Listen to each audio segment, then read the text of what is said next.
ఏడుకొండలవాడు నడుముమ్మడిపోతాజీకి కలలోన కనుపించి కరుణించెనురా. కాకతీయ రాజులేమో కోవెలని కట్టగా పద్మావతి అమ్మవారు తోడుగా నిలువగా. బాలాజీ జాతర రథం కదిలె చూడరా, గోవింద నామస్మరణతో ఊగింది ఊరంతా. వెంకన్న జాతరలో భక్తుల సందడి చూడరా. కందుల పండువద జాతర జరిగే చూడురా.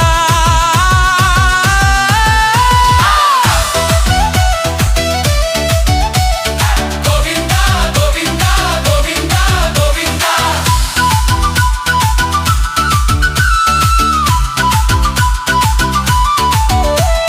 పచ్చని ప్రకృతిలో పారేటి వాగుల్లో పుణ్యస్థానాలొలికి పులకించెను ఒళ్ళు. రెబ్బెన మండలమంతా భక్తజన సంద్రమే, ఆసిఫాబాదు గడ్డకు ఆధ్యాత్మిక హారమే.